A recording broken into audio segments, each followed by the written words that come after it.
OA Preamble. The OA Preamble. Overeaters Anonymous is a fellowship of individuals who, through shared experience, strength, and hope, are recovering from compulsive overeating. We welcome everyone who wants to stop eating compulsively. There are no dues or fees for members. We are self-supporting through our own contributions, neither soliciting nor accepting outside donations. OA is not affiliated with any public or private organisation, political movement, ideology, or religious doctrine. We take no position on outside issues. Our primary purpose is to abstain from compulsive eating and compulsive food behaviours and to carry the message of recovery through the 12 steps of OA to those who still suffer. How this meeting works. At this meeting, we follow a rotating format. On the second week of each month is a recovered OA speaker who will be speaking on the topic of their choosing for 30 minutes. That is this week. There will be then a follow-up Q&A segment for 15 minutes it says here, but it's actually 30 minutes, isn't it? Where fellows are welcome to ask any questions of our speaker which are related to the topic in question. The meeting will be recorded, but by audio only, and you'll see a recording sign at the top of your screen. The Q&A section of our meeting is also recorded, but we don't have other people's voices, so it's just to post your questions, please, in the chat to me. Post only to the function in the chat function your question to the host, me, and we will ask a question anonymously on your behalf. Please do not do this before the Q&A segment. Seventh tradition. Before we share, it's time for our seventh tradition. Although we meet electronically, we still have Zoom meeting costs to pay, and we also give contributions to OA UK EB, which is our virtual intergroup. Please make a contribution using the PayPal or bank details which are entered into the chat now. If you are new to OA, we ask that you wait to contribute until you're sure that you want to be here. So as I said earlier, today is a speaker meeting and we're very honoured to have Janet be with us tonight. And she is going to have so I'm going to hand over to you, Janet. Would you like me to time you for half an hour or are you going to time yourself or what would you like to do there? I can time myself. Thank you. Okay, perfect. Over to you. Thank you. Okay, thank you. Give me 2 seconds here. Okay. Hi, everyone. I'm Janet B. I've recovered from compulsive eating and bulimia. Happy to be with you. I'm like obsessed with all things British. Right now, I'm on season 13 of Call the Midwife, and I understand the next thing I have to watch is All Creatures Great and Small or something like that. And I already have a list of the shows I want to see at the West End, but I'm here with you all virtually today. So happy to be with you. I've been in recovery for September will be, I think, 43 years. But I want to talk about today about what my life was like before, because usually when I talk, I'm talking about a step or I'm talking about a chapter in the big book. And, a couple of people said they want to hear my story. And I don't think my story is all that interesting because it's probably very similar to all of y'all's story. I think how God rescued me was a bigger part of my story. So, of course, I'm going to work that in. But let's start. I believe I was a compulsive eater back as far as I can remember. I remember when I was in preschool obsessing about the snacks they were serving. Now, does that mean that I was born that way, or was I already, like, by the age of 4, selfish and self-centered, right? Which our big book says is the roots of this illness. I don't know, and it doesn't really matter. All I know is that I obsessed about food and it got worse and worse. And by the time I went to my first Overeaters Anonymous meeting, I was only 15 years old, but I was already a full-blown compulsive eater. And I think I'd probably done a little bit of bulimia, but not all that much. So it was right before my 16th birthday. And I remember thinking, okay, if I get 30 days, then I can have cake on my birthday. And I was just like always scheming. And when I went to my first meeting, the way they did it was you get a sponsor, you get 30 assignments, writing assignments. The first one was write a history of your compulsive eating. I don't remember the rest. And once you get 30 days, you get a plant. You guys, I never got my plant. In 6.5 years in Overeaters Anonymous, I never got that friggin' plant. I couldn't do it. So my first 6.5, 7 years in Overeaters Anonymous were spent getting progressively worse. Now, at my first meeting, I was happy because it was like, oh, there's other people who do what I do. Like I did, there wasn't a name for it. I guess it would be like, if you have pneumonia and you're sneezing and coughing all the time and you don't know anyone else is, and then you go to a group of people and they're all sneezing and coughing. Well, that's great to have fellowship and to say, okay, here's all these people just like me. And a lot of them were like, they'd come in even after me and they'd get that plan. They'd get 30 days and get that plan. And I couldn't. In my first 7 years, I never got more than 2 weeks of abstinence. And a lot of times I couldn't even make it to lunch. I got out of college, still binging, not any better. I got out of high school, moved up to New York for college. All 4 years of college, I stayed in Overeaters Anonymous, and I got progressively worse. I started throwing up more to the point where I was throwing up to 6 times a day. I didn't do very well in school because I was just so obsessed with food. I would steal food. I would steal money for food. I would take my roommate's food and get a replacement and then eat the replacement before I could get it back. I mean, I was just like a train wreck. And I would do, I guess, what like things that like any good psychopath does when people aren't paying enough attention to her. I would like take a razor and slash myself and say I'd been mugged, or told my boyfriend I'd been raped, and then told him I was pregnant and I didn't know if the baby was his or the rapist, and took money to get an abortion. All of this while I was in program. Nobody in those 7 years ever sat me down and said, Janet, if you're dishonest, you may as well go away because you're not going to get one bit better. Nobody ever sat me down and said that. What they said was, write a history of your compulsive eating, assignment one, and then assignment two. Nobody said you need to have a spiritual experience, which is where page 25 of the big book describes it so beautifully, where God enters our hearts and lives in a way which is indeed miraculous and commences to accomplish for us what we could never accomplish for ourselves. Nobody did that for me. They just said, call me with what you're going to eat during the day and then stick to your food plan. It was like, admit you're powerless over food, then go out and have power over food. And now thinking back, the very nice people, well, most of them were nice, who I met during my first 7 years, the ones who got better, I think they were just hard eaters.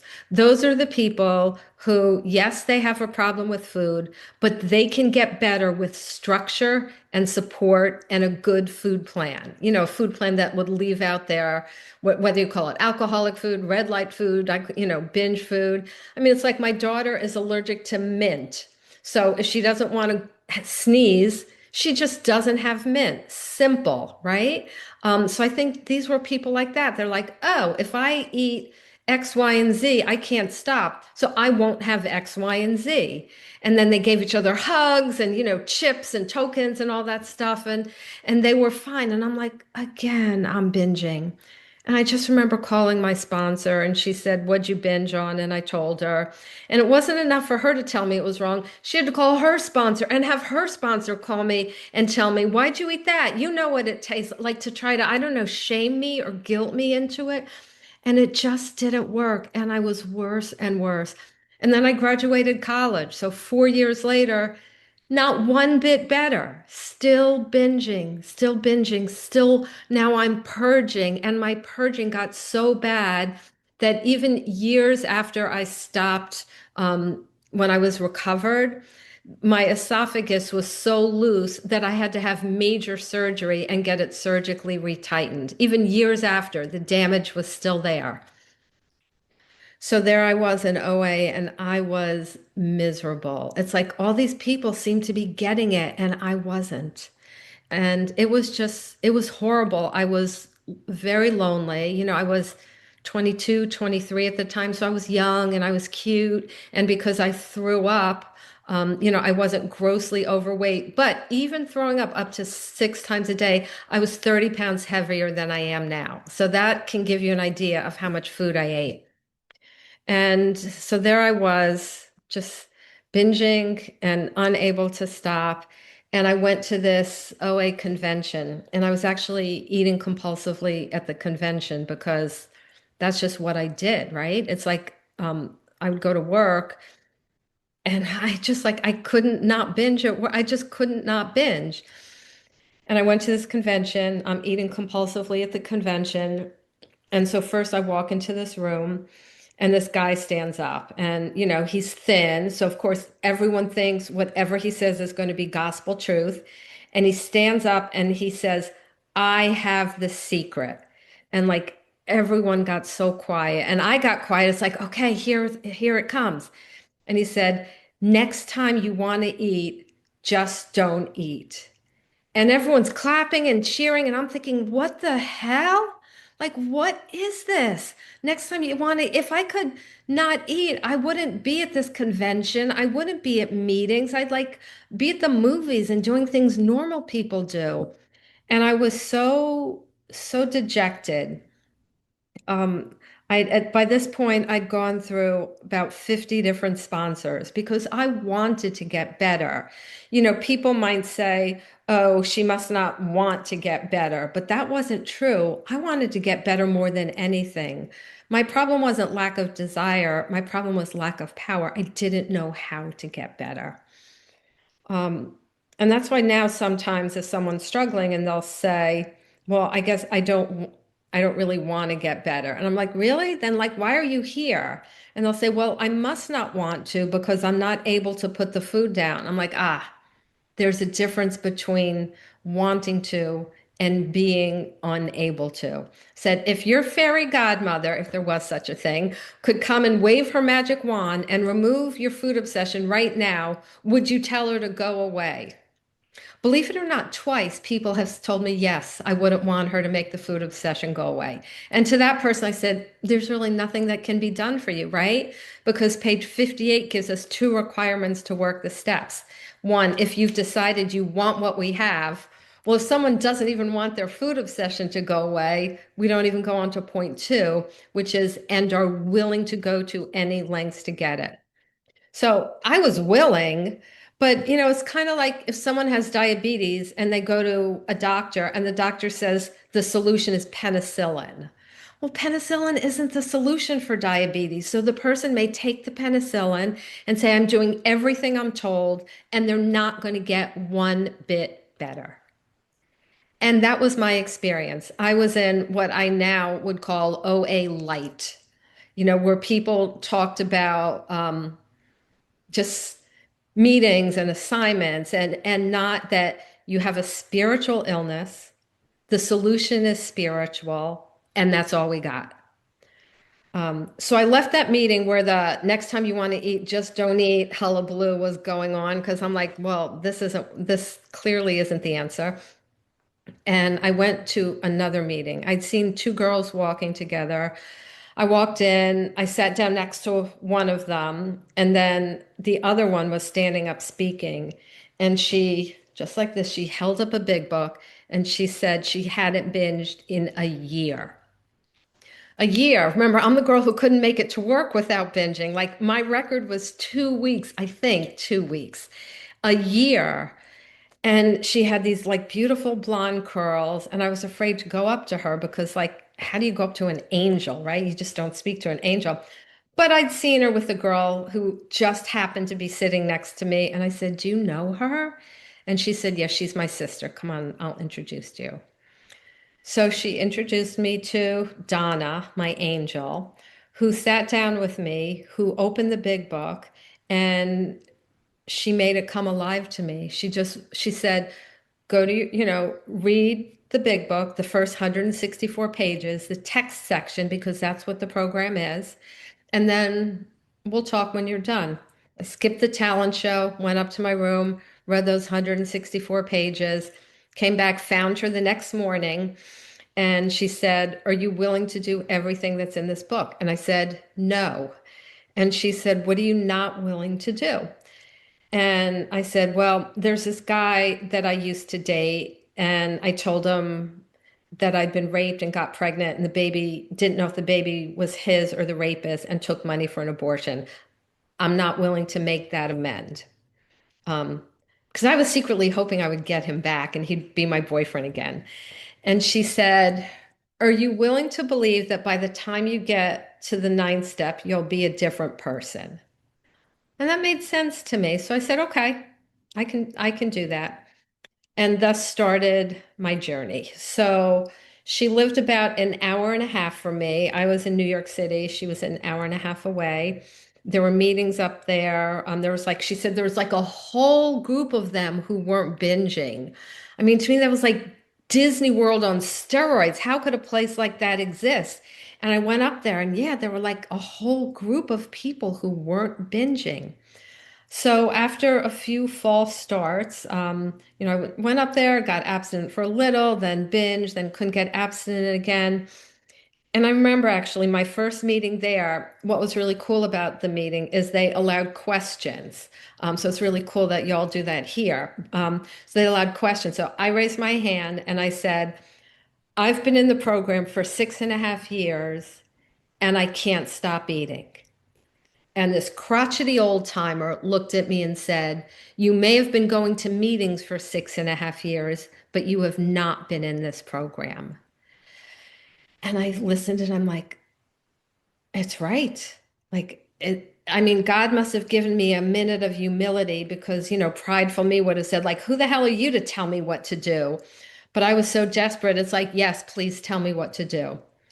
So shortly afterwards, I was at a meeting, and again, I said, like, I can't stop. And I went up to this crotchety old timer who I knew would let me get away with nothing. And I said, will you help me? And so, of course, the question is, what are you willing to do? And I said, anything. And I remember thinking, I hope I'm not told that I have to move an hour and a half away to be close to these meetings, because if that's what I'm just going to have to do it. But I wasn't told that. But what I was told, so since my sponsor lived far away, had this idea that most people, this was the days before cell phones, most people called in their food every morning. No, not me. I got a food sponsor. My sponsor got a food sponsor who lived 10 blocks or so away from me and said every day I could not keep any food in my house except spices and maybe oil.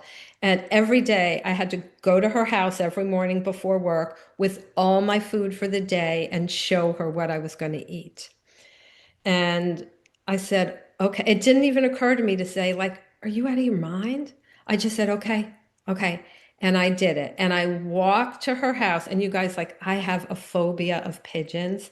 And in early morning New York City, there are pigeons on the street. And I would just sit there and, like, say the 23rd Psalm. Though I walked through the valley of the shadow of death because I was so scary to me, but I would go to her house and I would show her my food. I would like stop at a deli on the way to like get my salad. I would go to her house, show her my food, and then it was 3 subway rides to my job. And my job at the time, it was like this social work-y job where I had to travel to clients' houses all over Manhattan. And so I had like, canned vegetables in my backpack with a can opener. It didn't even occur to me to like to protest this. I was just so grateful someone would help me. Now, was it the fact that I had no food in my house why I didn't binge? No, of course not. I lived right across the street from a bakery, right? I could have gone out at any time. But I think it was just my willingness to go to any lengths. And there's a beautiful saying I heard once that willingness allows grace to enter. Something else my sponsor told me that day is the first lie you tell, we're done. I mean, remember, I lied about everything. I made up stories. Like I didn't care about the truth. And I just said, okay, okay. And I set out to be honest. So I like guarded everything I said. If in the middle of the conversation I said something wrong, I said, wait, what I just told you, that wasn't true. And I remember my first lie, it was to my food sponsor. She asked, it was like a 1 cup container of cottage cheese, and I just taken out half of it and said it was half a cup. And she asked me if I had measured it, and I said yes. And then it was like, I hadn't. And I called her back and I told her that I had lied. And I remember sitting by the phone waiting to call my sponsor, sure I was going to get dropped, but knowing like I had to be honest. So I said, I told a lie today, and I said what it was. And, I was asked, did you fix it? And I'm like, yes, I fixed it. And it was like, okay. And, and that was it. I went on with my recovery. And, some other things I did at the beginning. I gave myself an assignment to spend 45 minutes every morning with God. No one ever told me spend 30 minutes with God. I gave myself that assignment. And I said, I'm going to spend 15 minutes in spiritual reading. And I looked up the things that the founders of AA studied. And I like studied that. Um, 15 minutes in prayer and 15 minutes in meditation. I traveled an hour and a half once, I think twice a week for the most part, to go to those meetings. And I like stayed there for the weekend to be around recovery people. I really like immersed myself in recovery. And of course, I worked the steps. So again, I have 11 minutes, so I'll just kind of go through basically what I did. Again, first, I stopped being dishonest. I stopped feeling like I had any right to decide what to do about my food. And I started doing things for other people. So at the beginning, like, what could I do? Clearly, I couldn't sponsor anyone. I didn't drive, didn't have a car. I was in New York City, so couldn't get people to meetings, couldn't do anything. I did things like make sandwiches for homeless people. I just like did things for other people right away. And going through the steps. So, step one, admitted we were powerless over food and our lives are unmanageable. That's kind of a hard concept because, like, what does it mean to be powerless? Obviously, like, there's not a gremlin that's taking my hand and putting into like a bag, a carton of something. It's me doing it, right? But powerless means that the mechanism that keeps me from remembering that something is dangerous. Like for me, I have a really bad cat allergy.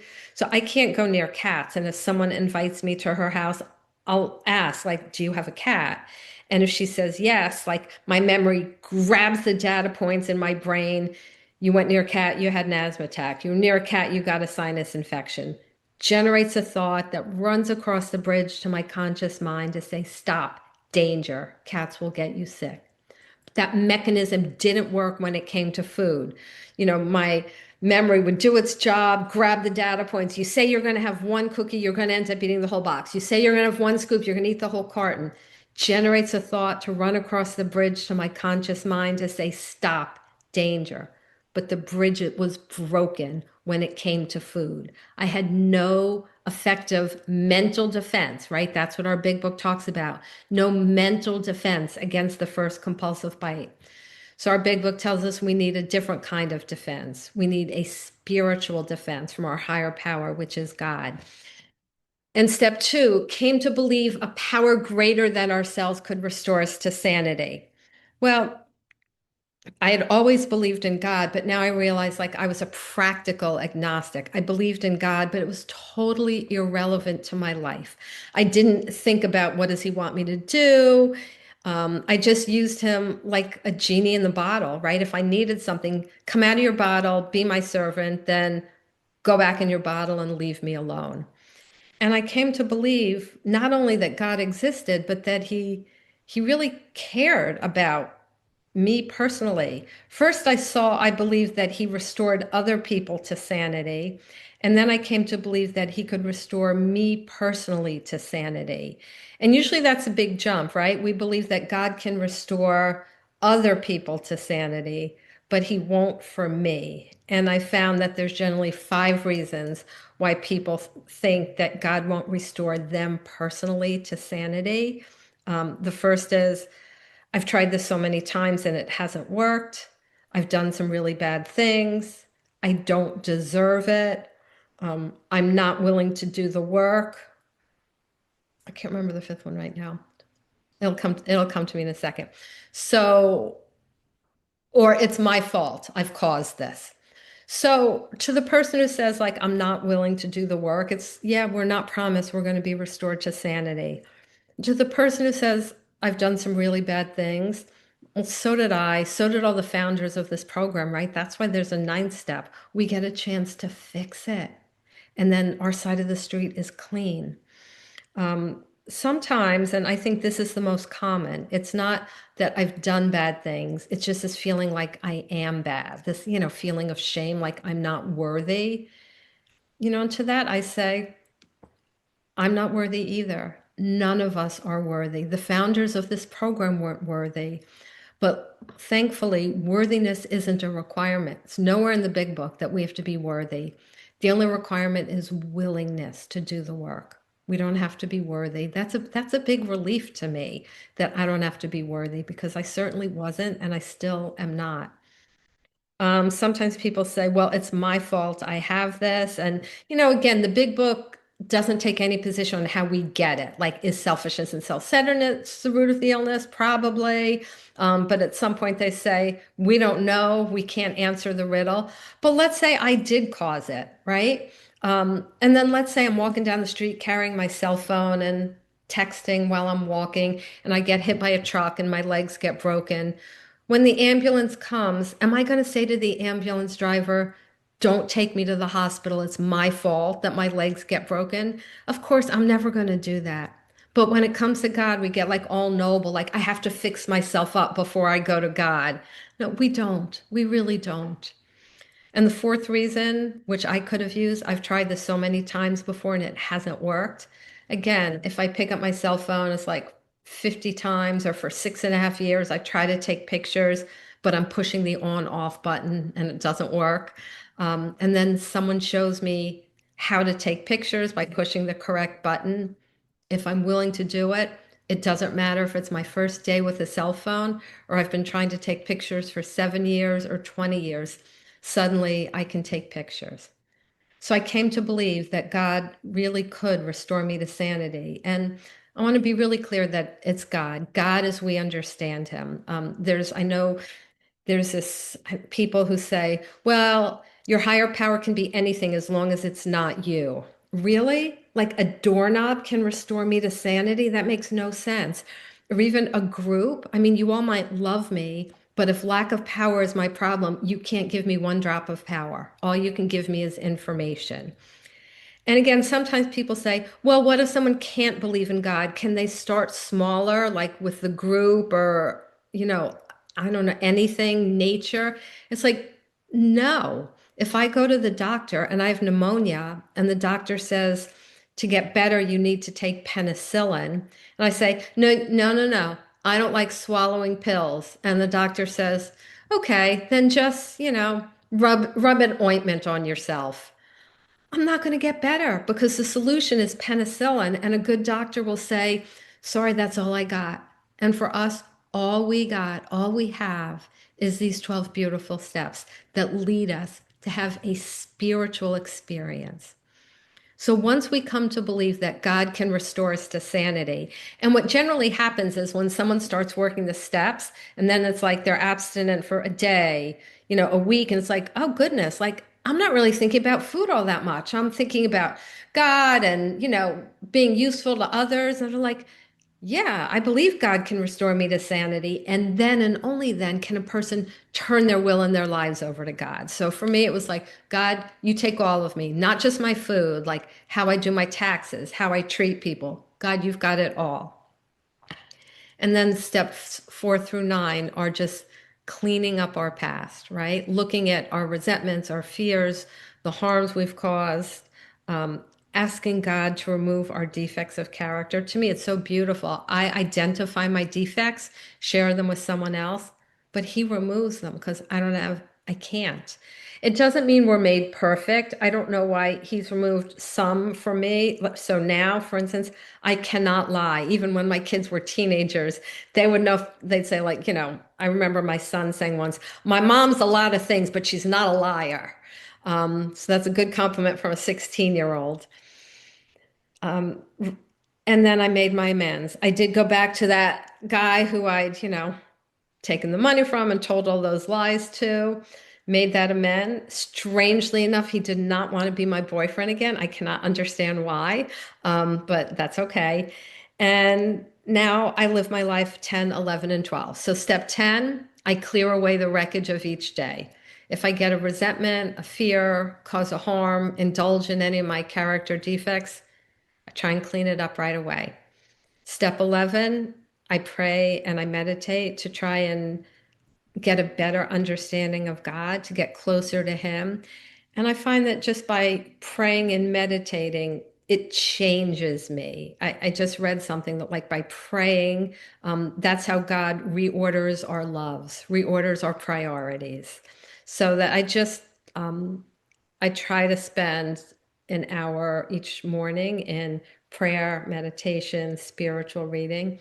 And then step 12 says, step 12, I love how it starts, right? It starts with a promise, having had a spiritual awakening as the result of these steps, a spiritual awakening or a spiritual experience. It's described on page 25. It's a full paragraph, but the last two lines are, our Creator has entered our hearts and lives in a way which is indeed miraculous. He has commenced to accomplish those things for us which we could never do for ourselves. And what's the first thing I couldn't do for myself? Like, I couldn't stop binging. And when I started working this program, like really working it, not OA light, God came in and just removed the food obsession. So, step 12, we try to carry this message, like the message in the big book, this message to other compulsive eaters and to practice these principles in all our affairs. So, I sponsor, I do workshops, I try to like carry this message that saved a wretch like me. So I can say now is I really do have a life beyond my wildest dreams. I got my two kids through the teenage years, and have good relationships with them. And I have a great sense of purpose. And I love these 12 steps. And I'm just really happy to be here. And that's all I got. Thank you. Thank you so much, Janet. I really enjoyed listening to that. It was really lovely to hear your story, actually, having heard so many other pieces of it over the years. So we're going to transition to questions and answers. So if you have a question for Janet, please feel free to ask whatever you want within the confines of OA questions, and message them to me, and I will ask on your behalf. And I've just got one or two just to kick off, actually. The first one here is, what's your favourite line of the big book and why?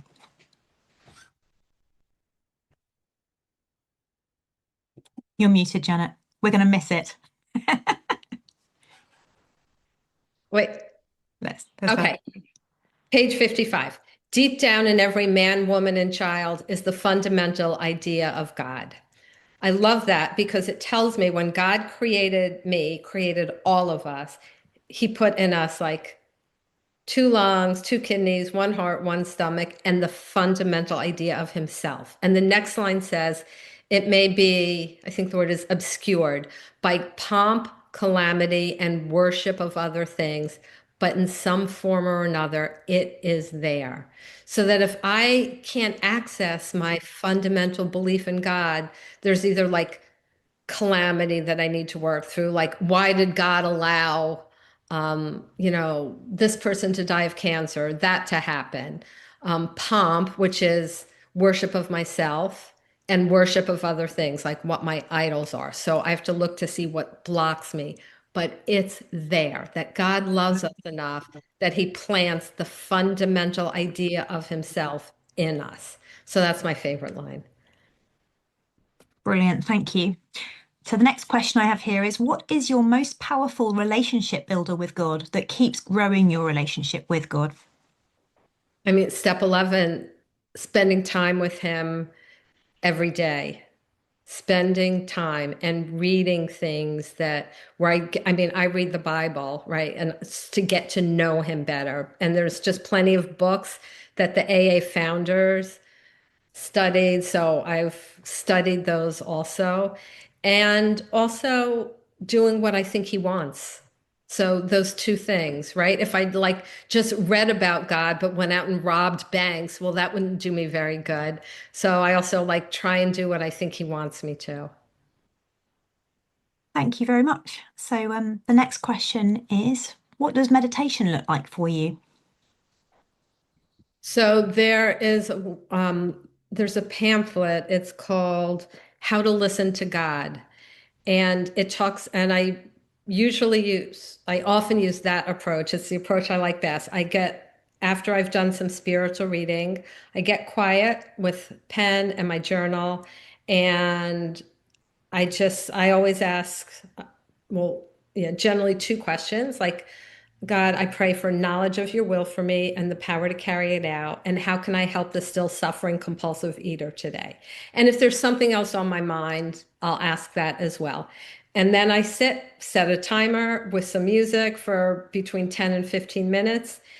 And I just write down what comes to me. And often, like the first things that come to me are things like, you know, laundry, blah, blah, blah, random thoughts. And I just write down like the word laundry, and then that gets it out of my head. So once out of my head are all the Janet thoughts, there's room for if God's got anything to say to me. So I give him space if there's anything he wants to say to me.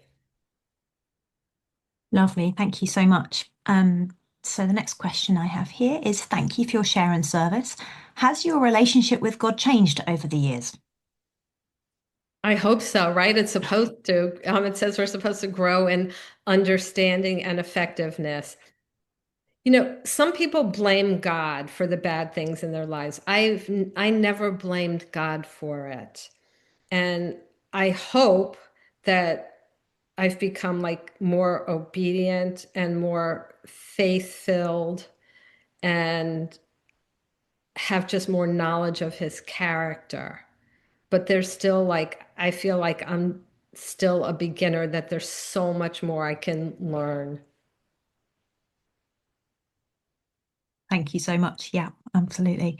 Um, so the next question I have here is some sponsors only take sponsees through the chapter working with others. Do you take your sponsees all the way through chapter A Vision for You?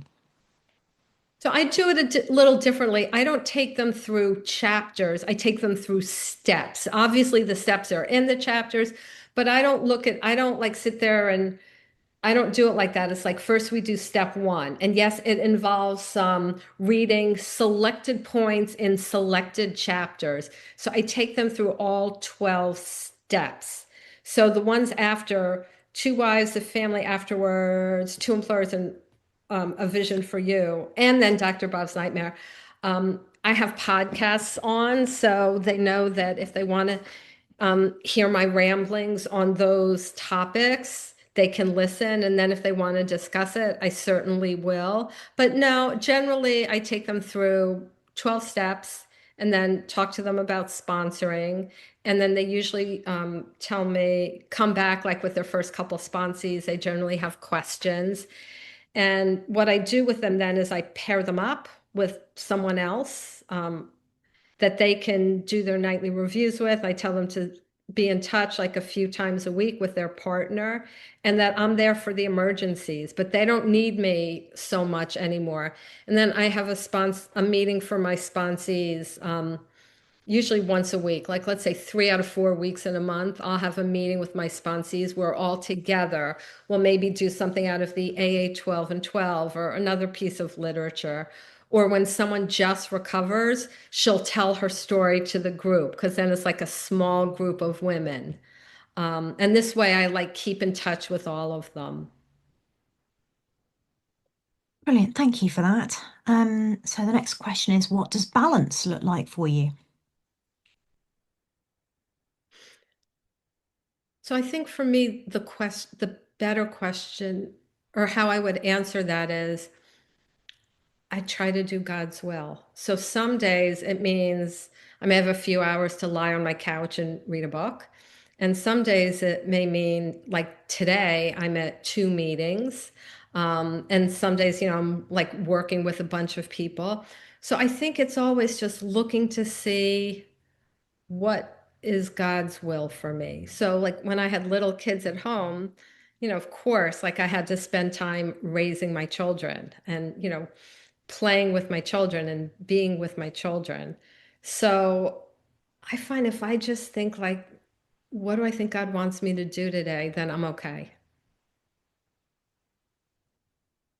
Thank you. That's lovely. So next question here is, what would you say to an atheist or agnostic that would help them have a spiritual experience? Can the 12 steps themselves be someone's higher power? No, the 12 steps cannot be someone's higher power. If think about it, like I don't mean to be disrespectful, but like, what does that even mean? Like, how can the 12 steps be a higher power? They're just words on a piece of paper. So no, like they're instruction. So in like an instruction manual can't be God. If someone is an atheist or an agnostic, and it's very interesting because in the book it says in the second paragraph in Two Agnostics says, to one who feels he's an atheist or agnostic. And Dr. Bob says, if you think you're an atheist or agnostic, and remember my favorite line, deep down in everyone, even atheists and agnostics, is the fundamental idea of God. So here's the only thing that's required for an atheist or agnostic. Are you willing to believe that maybe there's a God? And you know how they say there's no atheist in foxholes, right? They say in the big book, this illness beats us into a state of reasonableness. So it's reasonable to say, okay, maybe there's a God. And here's how I would suggest that person pray. I would suggest they say something like this: God, I don't know if you exist. And if you do exist, I don't know if you care about me. But if you do exist and you do care, I need some help. And then I would tell that person, while they're waiting for God to answer that prayer, to do everything in their power that God, if he existed, right? He may not exist, but if he existed, what would he want you to do? So we could all agree, like, that God would want us to help other people, right? To do self-sacrifice for the good of others. He would want us to like not tell lies. He would want like stuff like that. So we start doing the things that God, if he existed, would want. And I think God would then just prove himself. I think a prayer like that would be irresistible. But if a person said, I am not willing to entertain the idea that there's a God, I wouldn't know how to help that person. Thank you. So the next question I have here is, could you please ask Janet how she settled into her food plan through a nutritionist? How Gracie, her sponsor? So how did that happen with the actual physicality of getting abstinent? So I will tell you, I don't discuss my food plan with anyone, and I will tell you why. Because if I discuss my food plan, people are either going to judge me and say, well, she eats this and you're not supposed to eat this, or think, oh, she eats this and I didn't think I could, so maybe I'll be able to. So I don't discuss my food plan with anyone except my sponsors. I will tell you what I do with my sponsees, if that helps. I tell them if they come with the food plan that they got from a doctor, a nutritionist, or from like OA online, the OA pamphlet, that's great. If they don't, I can suggest a food plan. And but if she has had any kind of like bariatric surgery, I'd say you must get a food plan from a nutritionist or a doctor. I can't sponsor you like unless you have like that kind of food plan. I can't be responsible for that. So that's what I do. But I don't discuss the specifics of my food plan just because in my opinion, no good will ever come of that. Thank you. Let me just go to the next one. What do you do with a sponsee who won't do a fourth step? Drop her. Because the book says a person has to be willing to go to any lengths. So if someone isn't going to do a fourth step, she's not willing to go to any lengths. And I would do that with a sponsee on any step who wasn't going to do it. I would have a conversation, right, and explain that page 58 tells me I'm only allowed to sponsor people who are willing to go to any lengths. And if you're not, I'm really not allowed to sponsor you. And we hurt people if we keep sponsoring them that way. Here's why, because then they think the program doesn't work. So let's say 2 years from now, they really are desperate and willing to go to any lengths. And they'll say, oh, yeah, I tried that OA and it didn't work. So, and I don't say, go listen, go find another voice or go find another sponsor because there's nothing wrong with my voice or the way I sponsor.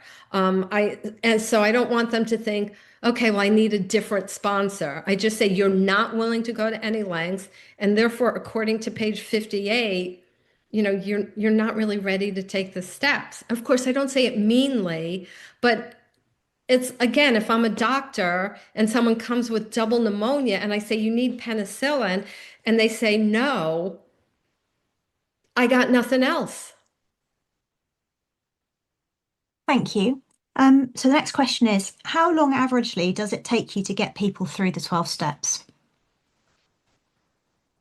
6 weeks average. It could be less, it could be more, depending on the amount of the amends. Usually within 1 to 2 weeks, they're starting to work on their fourth step.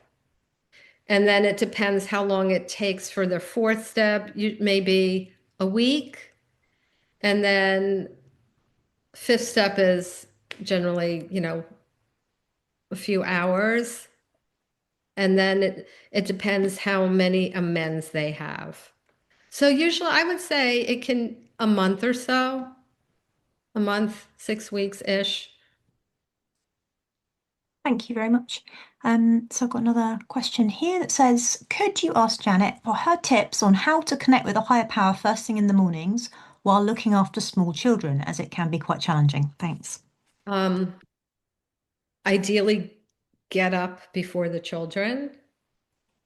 And if not, if these are like small children who go to school, then just as soon as they get off to school, do your quiet time. But ideally, I mean, I had small children. I just woke up before they got up.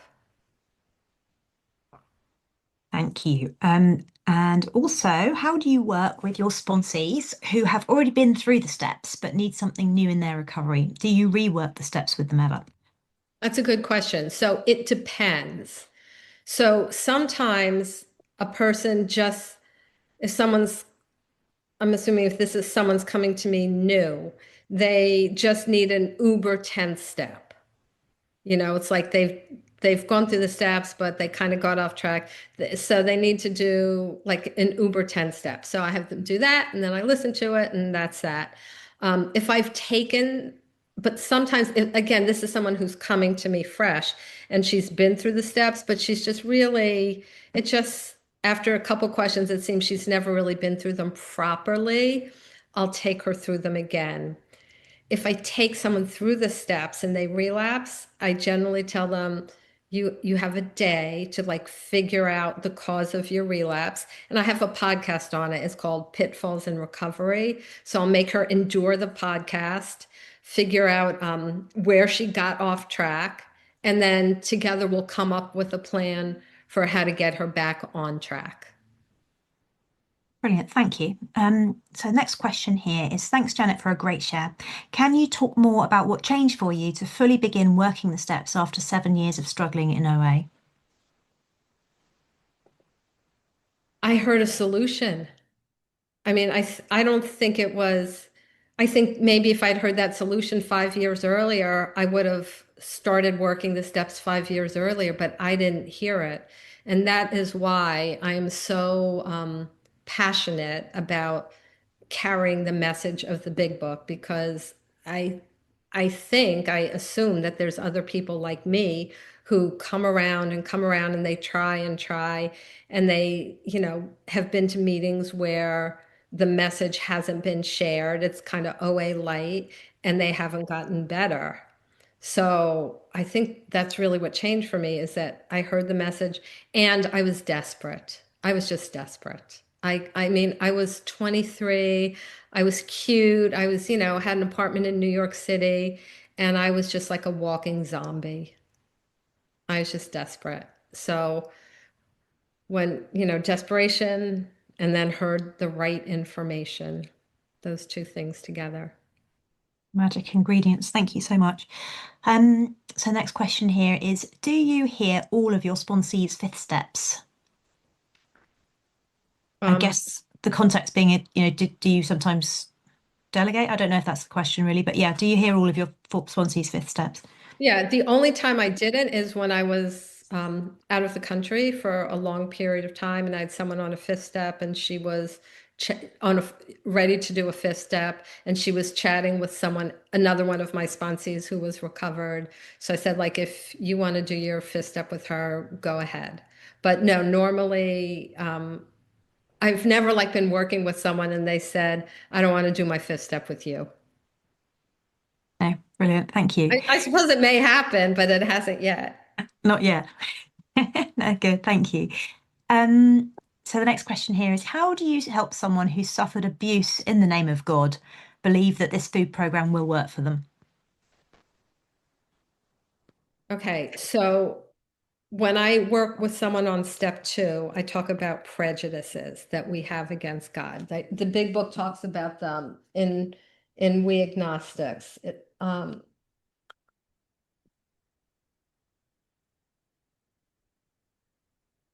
On page 45, it says, we have shared his honest doubt and prejudice. So people can have honest doubts and prejudice. Um, some of us have been violently anti-religion. To others, the word God brought up a particular idea of him with which someone had tried to impress them during childhood. Perhaps we rejected this particular conception because it seemed inadequate. With that rejection, we imagined we had abandoned the God idea entirely. So I would tell that just because there was like a false idea of God presented to you, right? Injuring someone, abusing someone in the name of God is horrible, and but clearly that's not God. So we have to separate the abuser, even if they did it in the name of God, from God Himself, right? I mean, I could go and I could call myself a Brit, but clearly I'm not a Brit and I don't represent anyone who lives in the UK. So, someone would have to realize, oh, yeah, Janet was saying she was British, but, and so I thought all British people said y'all. And now I realize, oh, yeah, that's wrong. British people don't talk like that.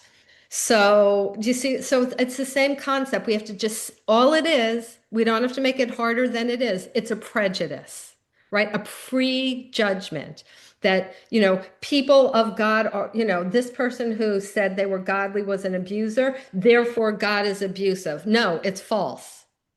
It's like Janet saying she's a Brit. No, it's false. I'm not. Brits don't talk like me. You all sound a lot better. So you see, so I would just help the person gently work through that prejudice. Thank you. And you're very welcome to be an honorary Brit anytime you like. We like having you here. Well, I So, was I was planning on coming over, but Lydia just texted me that in London y'all have like a bunch of pigeons, so I'm rethinking it. oh no, well, we don't in Cornwall. It's all good. There are places in the Okay. UK that have pigeons. It's all good. Okay. So I think this is probably our last question for the evening. And it says, great to hear you, Janet. Thanks so much. Some sponsor, oh, there's a few questions actually, but maybe just a couple of minutes on it. So, some sponsorship questions. How much time do you spend taking sponsees through the steps? We've sort of had that. I'm sorry, it's just clicked off it.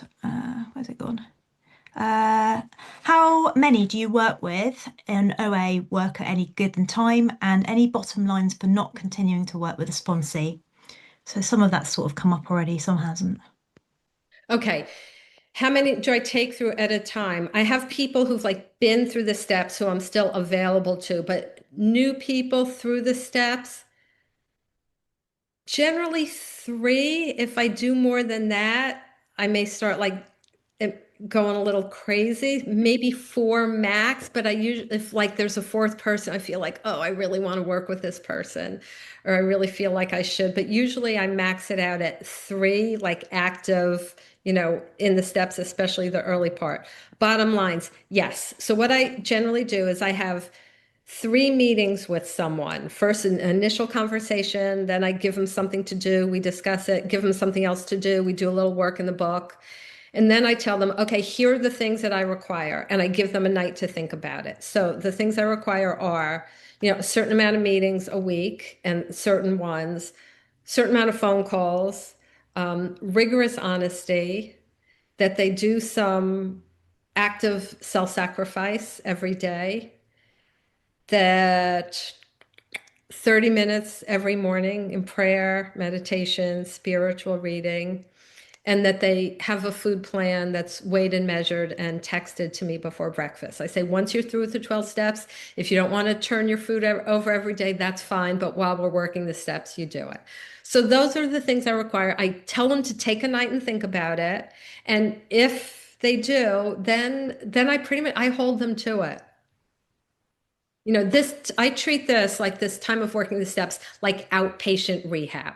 You still go to work, you still take care of your kids, but other than that, it's like an intensive immersion program in the steps. So that's why you're making phone calls, you're at meetings, and then meanwhile, I'm working with them, taking them through the steps. So they're going to be meeting with me, reading, listening to something.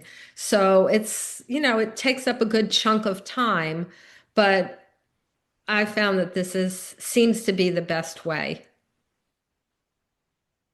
Perfect, thank you. I've got two or three more questions. I was going to, because we were sort of up to time, I was going to just maybe tentatively suggest that if you've got 10 minutes afterwards, that people could still pose those questions. But I think we will close the meeting so that people who need to get going, and obviously not making any assumptions that you've not got other commitments as well. So I'm going to just close now. Apologies if you don't get your questions asked.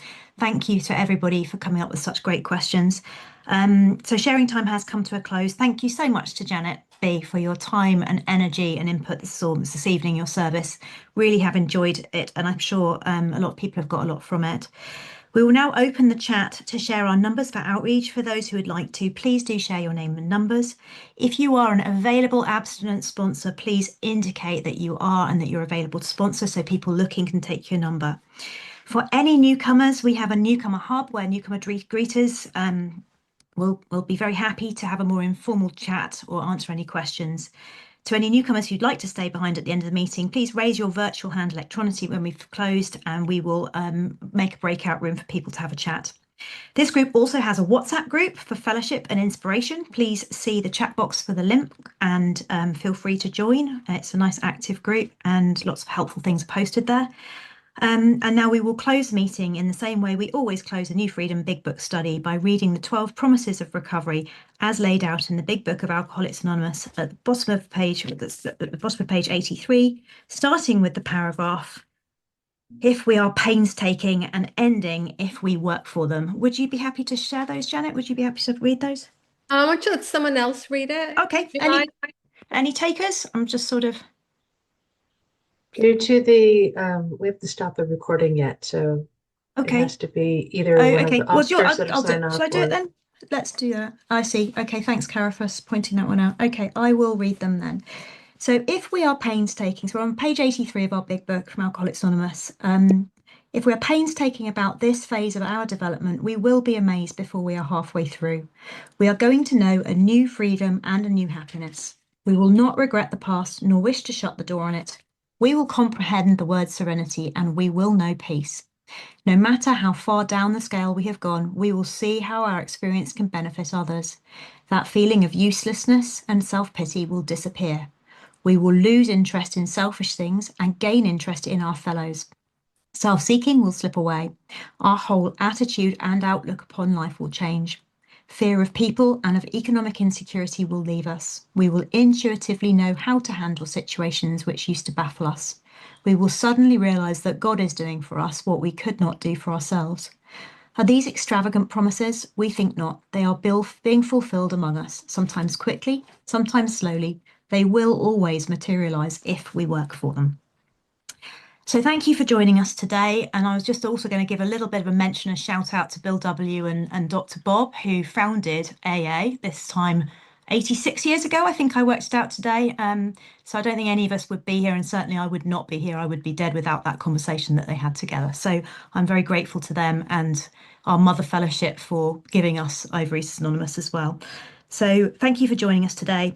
This meeting recurs on a weekly basis. We are back to studying the Big Book next week. It'll be next Wednesday at 7:30 p.m. UK time, and whatever time that is for you in whatever time zone you are.